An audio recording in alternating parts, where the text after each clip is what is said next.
Okay, let's do 5.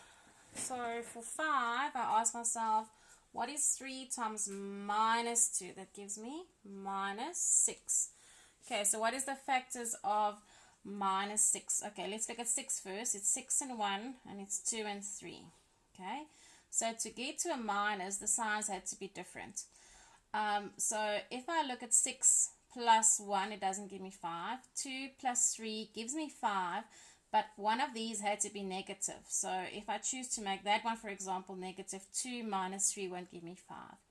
If I now decide to make the 1 negative, then 6 minus 1, that's what I'm looking for.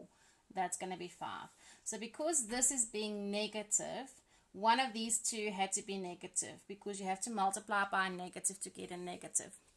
So in other words, 3x squared plus 6x minus x minus 2 will be what I'm looking for. That will equal 5x in the middle.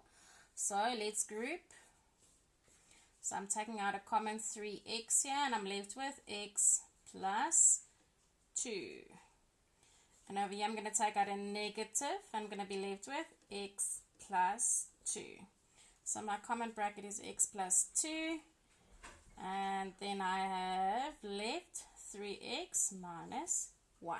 Okay, so that's for number 5. Number 13, let's do 13 as well. Alright, now over here you have a y square at the back. Don't worry about that. Don't make it part of the solution. You're just going to add in the y at the back of the two brackets. So let's start by saying, what is 2 times 4?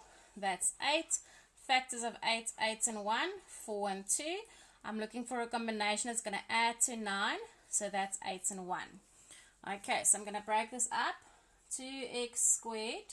I'm going to leave this y's out of it now because that's going to confuse you. So I'm going to make this plus 8x plus x plus 4. Okay, don't worry about the y's now. Let's group. So if I group here, I'm going to take out a common 2x. Okay, then I'm going to be left with x plus 4. And then I can only take it a plus 1. And I'm left with x plus 4. Okay, so I have 2, or the common bracket is x plus 4. And I'm left with 2x plus 1. But what about the y now? All you do is you add a y to the back of each of those. So if I were to FOIL this back out, I'm going to have 2x squared plus xy plus 8xy, which is going to be plus 9xy, and then 4y squared. So leave the y out of this step and just remember to add it in the back of each bracket. Okay, I hope that's good.